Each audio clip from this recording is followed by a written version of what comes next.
Olá pessoal, no vídeo de hoje vamos falar sobre um tema muito importante que é o medo. E precisamos fazer algumas distinções quanto ao medo.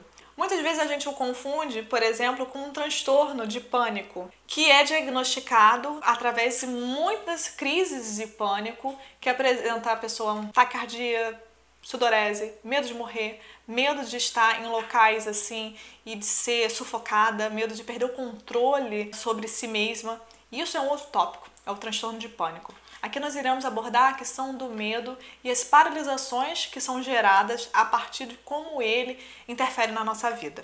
A gente vê muito o medo presente no sentido de segurança. Falta de segurança acarreta em medo. Mas a gente precisa entender que, além desse contexto que a gente vive e que está inerente, infelizmente, à sociedade atual que vivemos, o medo também ele é considerado importante no que se refere a um processo de proteção.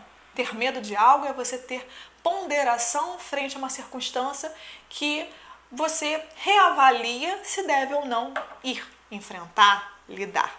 Entretanto, o medo também ele apresenta e paralisa as pessoas em diferentes contextos. Como, por exemplo, uma primeira entrevista de emprego, a questão das fobias e das exposições sociais. E aí a gente pode colocar um pouco a questão da fobia social e as fobias específicas, medo de uma aranha, aracnofobia, medo de altura, medo relacionado a outros animais, medo relacionado a uma exposição social, que aí estaria dentro do campo da fobia social, a agorafobia, que é medo de você estar em locais em que você não pode ter o socorro imediato. Então, por exemplo, se apresenta muito em questões de elevador, em questões de ambientes como avião. Existem esses diferentes tipos de medo.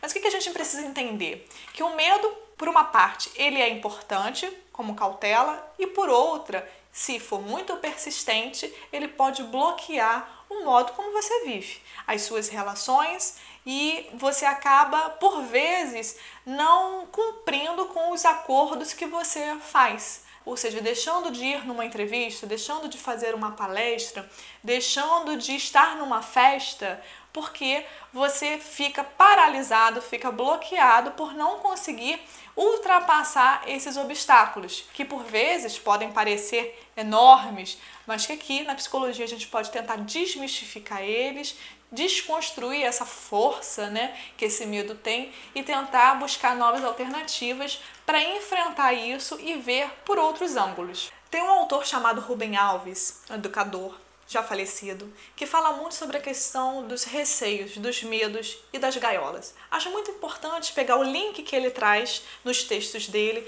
e fazer uma reflexão a respeito desse tema, que é como o ser humano às vezes se coloca em gaiolas, ou seja, contextos na nossa vida em que a gente se aprisiona pelo medo de enfrentar, pelo medo de se colocar, sendo que, na verdade, a gente tem a própria chave da nossa gaiola. Ou seja, a gente fica acomodado a um contexto que nos gera uma certa tranquilidade, uma certa zona de conforto. Entretanto, a gente perde possibilidades e conquistas por estar paralisado dentro dessa gaiola. Então, a gente se questiona por que estar nesse contexto, entretanto, ficamos com medo de voar.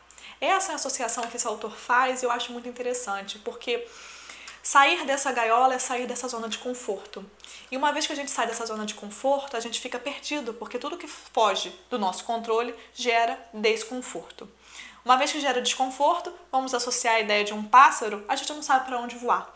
Fica perdido querendo pular de galho em galho. E isso pode se refletir em muitos contextos. Empregos, relacionamentos, as relações familiares, como a gente se relaciona com o mundo e conosco mesmo. E a grande questão é fortalecer nossas asas. O que eu quero dizer com isso? O sujeito precisa trazer a confiança para si mesmo, ou seja, conseguir conquistar essa confiança por si e não na dependência de que o outro seja a sua bengala emocional, seja o seu galho para você pousar. Então essa ideia do medo com uma gaiola também tem essa associação interessante de que, por muitas vezes, em contextos diversos da nossa vida, a gente se prende, se limita a um contexto que impossibilita a liberdade. A liberdade em ser como deseja, a liberdade de se colocar nas relações, a liberdade em falar o que pensa, obviamente, com um filtro, porque a gente não vive sozinho. Então, o medo, ele pode fazer com que a gente fique nessa zona de conforto e acaba sendo um empecilho, porque não conseguimos ver outras facetas de nós mesmos, não conseguimos entender que há novas formas de lidar com as situações adversas que nos deparamos e a gente fica amedrontado e perde às vezes muitas conquistas em função desse contexto aprisionador. Então, nesse espaço da psicologia, nós podemos trabalhar nessa desconstrução e ajudar o sujeito a entender que esse modo de acomodação, essa gaiola, essa paralisação mediante o medo, muitas vezes é ocasionado porque nós mesmos nos colocamos nesse contexto e não porque o mundo nos aprisiona. Faz com que buscamos uma reflexão sobre como estamos nos portando mediante o mundo. Espero que vocês tenham gostado do vídeo, inscrevam-se no nosso canal, ele é postado todas as quintas. Até o próximo!